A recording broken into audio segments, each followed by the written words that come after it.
Right now, in laboratories in Silicon Valley, Switzerland, and Tokyo, billionaires are spending vast, unimaginable fortunes trying to cure aging. They are taking experimental supplements, receiving young plasma transfusions, injecting stem cells, and trying to reverse the biological clock. The underlying philosophy of this movement is simple. The human body is just a complex biological machine. Over time, machines accumulate damage. Therefore, if we simply build better nanotechnologies, better medicines, and better genetic editing tools, we can go into the machine, repair the damage, and keep the engine running forever. We can turn back time. It sounds perfectly logical. But if these billionaires had read Richard Feynman, they might have saved their money. Because according to the fundamental laws of physics, reversing aging isn't just a difficult biological problem. It is a thermodynamic impossibility. The universe has a built-in self-destruct mechanism, and it is baked into the very atoms you are made of. Today, we are looking at Feynman Lectures Volume I, Chapter 46. We are going to look at the human body not as a magical, sacred vessel, but purely as a mechanical engine. We are going to discover the physical mechanisms of decay, understand the ultimate cost of biological repair, and find out exactly why your machine is mathematically guaranteed to break. To understand why you age, you have to completely change how you view your own body. You have to zoom all the way down, past the organs, past the tissues, and into the center of a single human cell. At the macroscopic level, the world we live in, things feel calm and solid. When you sit in a chair, you are at rest. The air around you feels still. But if you zoom down to the scale of a nanometer, the universe is a violently chaotic place. This is the realm of Brownian motion. In 1827, a botanist named Robert Brown looked at pollen grains suspended in water under a microscope. He noticed that the pollen grains were constantly jittering, dancing, and vibrating, even though the water was perfectly still. For decades, scientists thought the pollen was alive. But it wasn't life, it was heat. Temperature is not a thing. Temperature is a measurement of kinetic energy. It is a measurement of speed. The atoms and molecules in the air, in water, and inside your body are not sitting still. They are flying around at hundreds of miles per hour, smashing into each other billions of times a second. Your resting body temperature is 98.6 degrees Fahrenheit, 37 degrees Celsius. To the microscopic machines inside your cells, 98.6 degrees is not a gentle, warm bath. It is a boiling, raging hurricane. You are a walking factory of nanotechnology. You have protein motors that literally walk along cellular highways. You have RNA machines that unzip your DNA and print out new tissues. You have enzymes that slice and fuse molecules together. But these tiny, delicate machines have to do their jobs while being constantly battered, smashed, and bombarded by a hurricane of boiling water molecules. So, how do they get any work done at all? Why doesn't the hurricane just tear them apart immediately? How do you build order out of total chaos? Richard Feynman answers this with one of the most famous thought experiments in all of physics, the Ratchet and Pawl. Imagine you want to build a microscopic machine that can harvest the chaotic energy of the Brownian hurricane and turn it into useful, directed work. You build a tiny paddle wheel, like a windmill, and put it inside a box filled with hot gas. The gas molecules are flying around randomly, smashing into the paddles. Because the impacts are totally random, sometimes the wheel gets hit harder on the left, and it spins clockwise. Sometimes it gets hit harder on the right, and it spins counterclockwise.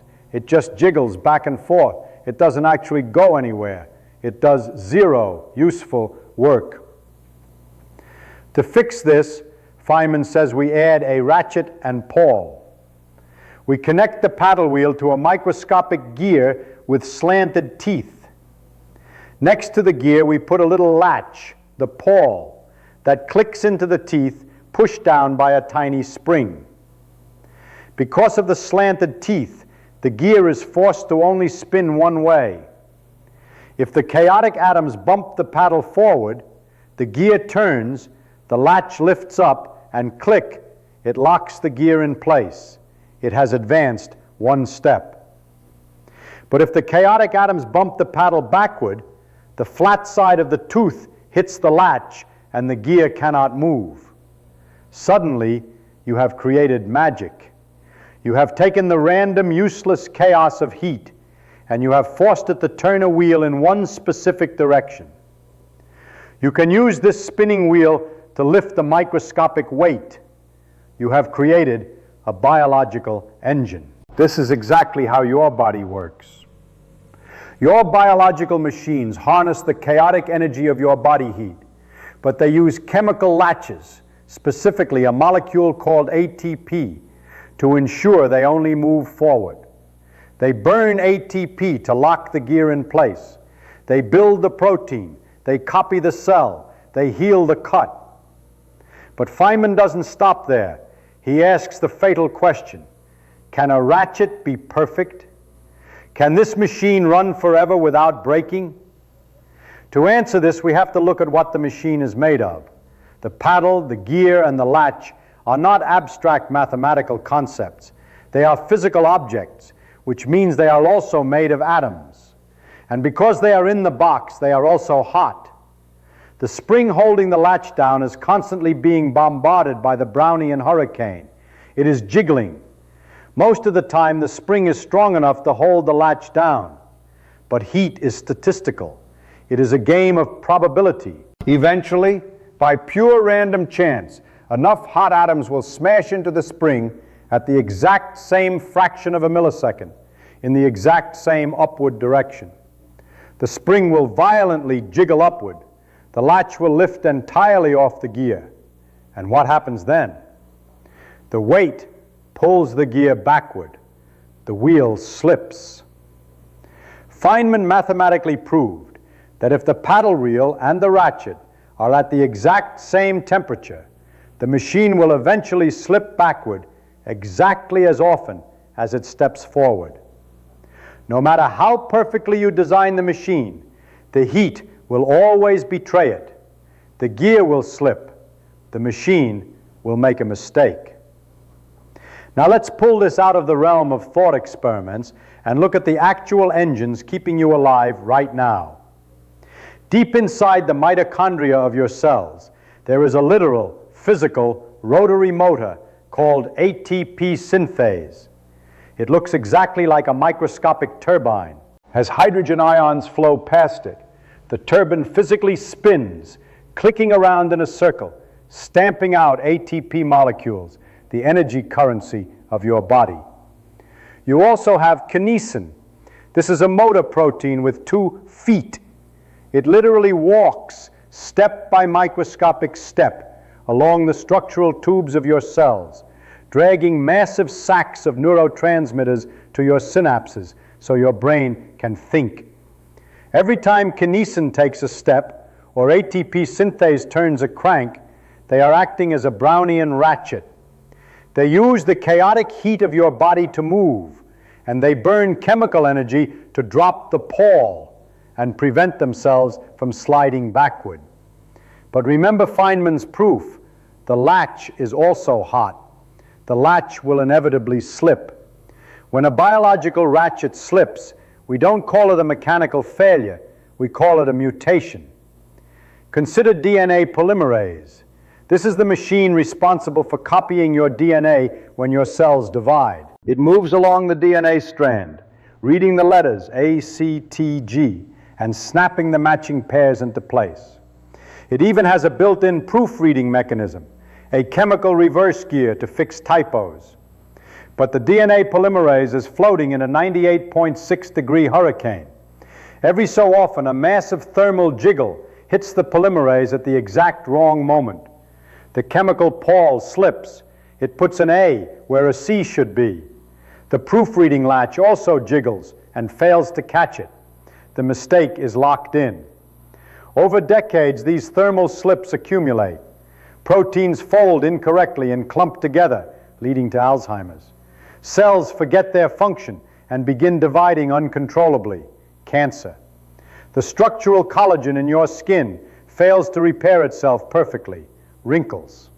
This is what aging is.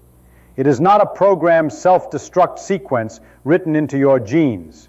It is the inescapable statistical reality of operating delicate molecular machinery inside a hot bath of atoms. This is usually where the transhumanists and biohackers object. They say, fine, the machine makes mistakes, but we are humans. We will just invent nanobots or CRISPR therapies to go into the cell, find the mistakes, and fix them. We will build a machine to fix the machine. To understand why this fails, we have to look at another famous physics problem, closely related to Feynman's ratchet, called Maxwell's demon. Imagine a box split into two halves by a wall with a tiny door. The box is filled with gas. Some gas atoms are moving fast, hot, and some are moving slow, cold. A tiny demon stands at the door. When he sees a fast atom coming from the right, he opens the door and lets it into the left side. When he sees a slow atom coming from the left, he lets it into the right side. Over time, the demon sorts all the hot atoms to one side and all the cold atoms to the other. He has decreased the entropy, disorder, of the box without doing any physical work. He has reversed the arrow of time. For a long time, physicists were terrified by Maxwell's demon. It seemed to break the laws of the universe. But in 1961, a physicist named Ralph Landauer solved it, giving us Landauer's principle. He realized that to sort the atoms, the demon has to measure them, and to measure them, he has to store that information in his brain, or a computer. But a brain has limited space. Eventually, the demon has to erase the old information to make room for new measurements. Landauer mathematically proved that erasing information creates heat. You cannot delete data for free. The act of erasing bits of information irreversibly radiates thermal energy into the environment. How does this apply to anti-aging? A mistake in your DNA, a mutation caused by a slipping ratchet, is a piece of information. If you send a nanobot or a chemical therapy into the cell to fix the mutation, the nanobot has to measure the DNA, recognize the error, and erase the incorrect information to replace it with the correct code. Because of Landauer's principle, the very act of the nanobot erasing the genetic error radiates heat into the cell. And what does heat do? It increases the Brownian hurricane. It makes the atoms jiggle faster. The harder your repair machines work to fix the slipping ratchets, the more thermal chaos they create. That extra heat causes other nearby ratchets to slip. You are trapped in a cosmic catch-22. The second law of thermodynamics dictates that you cannot unscramble an egg without spending massive amounts of energy, and the heat from that energy will scramble something else. You cannot force the gears of the universe to turn backward. The cost of perfectly repairing the human body is the literal acceleration of the heat death of the surrounding environment. The more aggressively you try to freeze time, the faster the internal hurricane spins. Does physics offer any loopholes? We cannot reverse the ratchet, but can we slow it down? Yes, but the physics dictates the method, and it is not glamorous. If heat is what causes the Pawl to slip, then the only physical way to reduce the error rate is to reduce the heat. This is why we look to the animal kingdom and see incredibly long lifespans in cold-blooded creatures in freezing environments. The Greenland shark lives in the icy depths of the Arctic Ocean and can survive for over 400 years. Their cellular ratchets are freezing cold. The Brownian hurricane inside a Greenland shark is more of a gentle breeze. The atoms are barely jiggling. The The pawls almost never slip. But humans are warm-blooded. We generate our own intense heat to power our massive energy-hungry brains. The only mathematically proven way to slow down the human ratchet is through caloric restriction. When you eat less fuel, your metabolism slows down. Your cellular engines don't run as hot. You generate less internal thermal noise. Studies on mice, primates, and yeast consistently show that severe caloric restriction is the most effective biological intervention for extending maximum lifespan. Less fuel means less heat.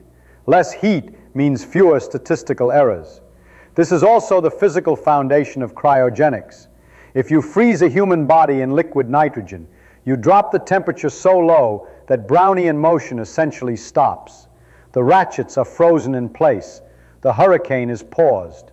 The problem, of course, is that freezing water creates jagged ice crystals that physically shred the delicate cellular machinery, destroying the machine entirely. The billionaires hunting for a cure to aging are fighting a war against probability, heat, and information theory. It is a war they will inevitably lose. Feynman didn't see this as a tragedy. He didn't view the second law of thermodynamics as a curse.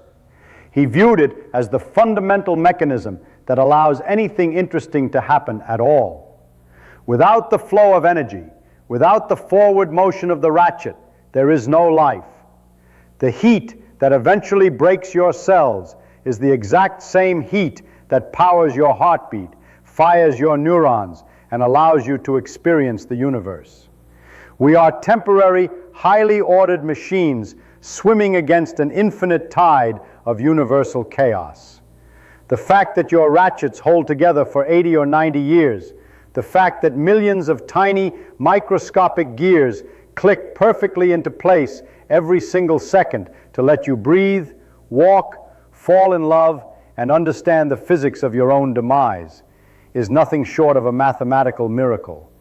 You cannot turn back the clock. You cannot stop the jiggling of the atoms. But you are operating the most complex, beautiful machine in the known universe. Don't waste your brief time trying to run the gears backward. Just appreciate the machine while it is still running.